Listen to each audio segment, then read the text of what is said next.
خطبہ نمبر 17۔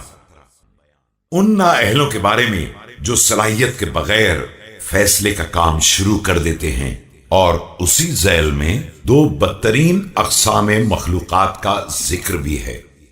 بسم اللہ الرحمن الرحیم۔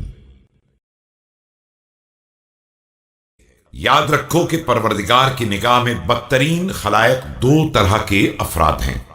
قسم اول، وہ شخص جسے پروردگار نے اسی کے رحم و کرم پر چھوڑ دیا ہے اور وہ درمیانی راستے سے ہٹ گیا ہے، صرف بدعت کا دل دادا ہے اور گمراہی کی دعوت پر فریفتہ ہے۔ یہ دوسرے افراد کے لیے ایک مستقل فتنہ ہے اور سابق افراد کی ہدایت سے بہکا ہوا ہے، اپنے پیروکاروں کو گمراہ کرنے والا ہے، زندگی میں بھی اور مرنے کے بعد بھی۔ یہ دوسروں کی غلطیوں کا بھی بوجھ اٹھانے والا ہے اور ان کی خطاؤں میں بھی گرفتار ہے۔ قسم دوم، وہ شخص جس نے جہالتوں کو سمیٹ لیا ہے اور انہی کے سہارے جاہلوں کے درمیان دوڑ لگا رہا ہے، فتنوں کی تاریکیوں میں دوڑ رہا ہے اور امن و سلوک کے فوائد سے یکسر غافل ہے۔ انسان نما لوگوں نے اس کا نام عالم رکھ دیا ہے، حالانکہ اس کا علم سے کوئی تعلق نہیں ہے۔ صبح سویرے ان باتوں کی تلاش میں نکل پڑتا ہے جن کا قلیل ان کے کثیر سے بہتر ہے، یہاں تک کہ جب گندے پانی سے سیراب ہو جاتا ہے اور مہمل اور بے فائدہ باتوں کو جمع کر لیتا ہے تو لوگوں کے درمیان قاضی بن کر بیٹھ جاتا ہے اور اس امر کی ذمہ داری لے لیتا ہے کہ جو امور دوسرے لوگوں پر مشتبہ ہیں وہ انہیں صاف کر دے گا۔ اس کے بعد جب کوئی مبہم مسئلہ آ جاتا ہے تو اس کے لیے بے سود اور فرسودہ دلائل کو اکٹھا کرتا ہے اور انہی سے فیصلہ کر دیتا ہے۔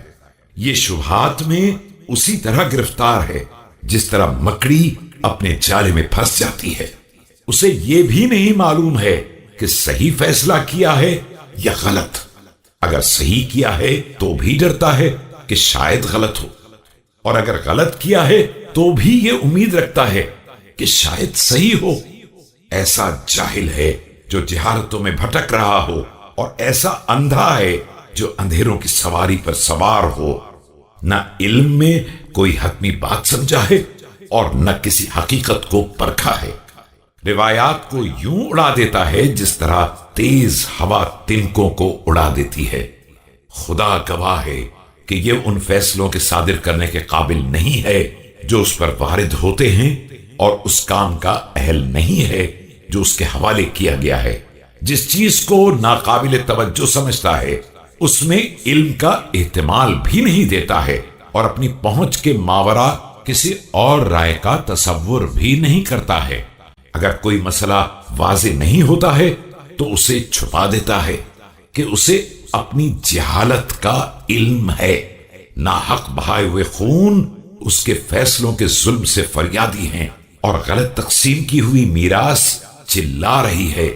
میں خدا کی بارگاہ میں فریاد کرتا ہوں ایسے گروہ کی جو زندہ رہتے ہیں تو جہالت کے ساتھ اور مر جاتے ہیں تو ضلالت کے ساتھ۔ ان کے نزدیک کوئی متاع کتاب خدا سے زیادہ بے قیمت نہیں ہے اگر اس کی واقعی تلاوت کی جائے، اور کوئی متاع اس کتاب سے زیادہ قیمتی اور فائدہ مند نہیں ہے اگر اس کے مفاہیم میں تحریف کر دی جائے۔